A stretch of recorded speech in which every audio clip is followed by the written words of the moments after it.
నేను చెప్పింది ఫైనల్. కొత్త డాన్ రెడీ అయ్యారు. నెల్లూరులో కొత్త డాన్. క్వార్జ్ తవ్వకాల మీద చాలా పెద్ద వ్యవహారం అది. గతంలో వైఎస్ జగన్మోహన్ రెడ్డి హయాంలో అనిల్ కుమార్ యాదవ్, కాకాణి గోవర్ధన్ రెడ్డి లాంటి వాళ్ళు మంత్రులుగా పనిచేసినటువంటి నెల్లూరు నేతలు భారీ మొత్తంలో క్వార్జ్ అక్రమ తవ్వకాలకి తెరలేపారు అనేటువంటి విమర్శలు వచ్చాయి. స్వయంగా తెలుగుదేశం పార్టీ నాయకుడు సోమిరెడ్డి చంద్రమోహన్ రెడ్డి చాలా ఘాటైనటువంటి విమర్శలు చేశారు.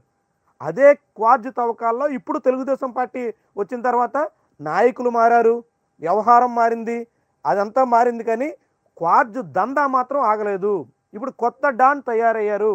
నెల్లూరు ఎంపీ వేమిరెడ్డి ప్రభాకర్ రెడ్డి ఆధ్వర్యంలో మొత్తం క్వార్జ్ తవ్వకాలకి రాష్ట్ర ప్రభుత్వం అనుమతి ఇచ్చేసింది. ఇప్పుడు వేమిరెడ్డి ప్రభాకర్ రెడ్డి అనుచరుడు రూప్ కుమార్ యాదవ్, అప్పుడు అనిల్ కుమార్ యాదవ్ అయితే ఇప్పుడు ఆయన బాబాయ్ రూప్ కుమార్ యాదవ్ చక్రం తిప్పుతున్నారు. నెల్లూరు క్వార్జ్లో కొత్త డాన్గా వేమిరెడ్డి ప్రభాకర్ రెడ్డి మొదలయ్యారు. క్వార్జ్ అంతా నాకే అమ్మాలి, అది నేను చెప్పిన ధరకే. వేమిరెడ్డి ఆదేశాలపై లీజుదారుల ఆగ్రహం. క్వార్జ్ చాలామంది మైనింగ్ చేస్తూ ఉంటారు. ఆ మైనింగ్ చేసినటువంటి వాళ్ళందరూ తమకే అమ్మాలి, ఇంకా నేను చెప్పిన రేటుకే ఇవ్వాలి, లేకుంటే మాత్రం సహించబోనంటూ వేమిరెడ్డి ఆర్డర్ ఇవ్వడం మీద చాలా చాలా తీవ్రమైనటువంటి వ్యతిరేకత వస్తుంది. ప్రభుత్వ ముఖ్య నేత ఆశీస్సులు ఉండడంతోనే లీజుదారులను లెక్క చేయని వైనం. చిల్లకూరులో లీజుదారుల రహస్య సమావేశం. ఎక్కువ ఇచ్చిన వారికి అమ్మాలని నిర్ణయం. త్వరలో ప్రభుత్వ పెద్దలను కలవాలని తీర్మానం.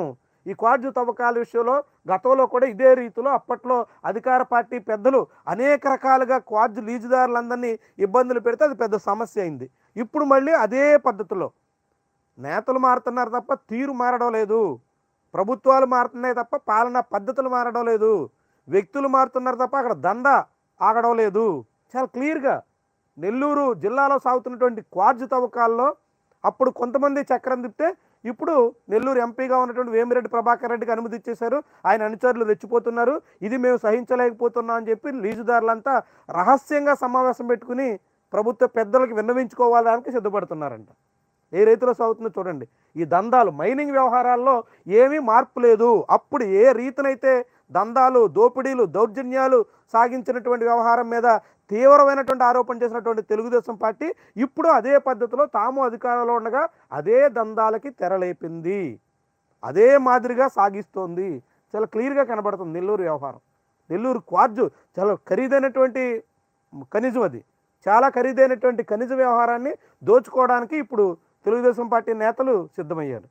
చాలా వేగంగా, అప్పటికన్నా వేగంగా. అప్పుడు ఇంకా 5 ఏళ్ల ప్రభుత్వం, ఇప్పుడు మళ్ళీ జమిలీ వస్తే 2.5 ఏళ్లకే ప్రభుత్వం పడిపోద్దేమో అన్న భయంతో వేగంగా సంపాదించేసేయాలి, వేగంగా మింగేయాలి, వేగంగా మనం పెట్టినటువంటి ఖర్చు అంతా రాబట్టుకోవాలి, మళ్ళీ వచ్చే ఎన్నికలకు సరిపడగా పోగేయాలి అనేటువంటి ఆతృతలో ఉన్నట్టుగా కనిపిస్తుంది. ఇంత దందాలు, ఈ రీతిలో దౌర్జన్యాలు చాలా పెద్ద సమస్యగా మారబోతున్నాయి.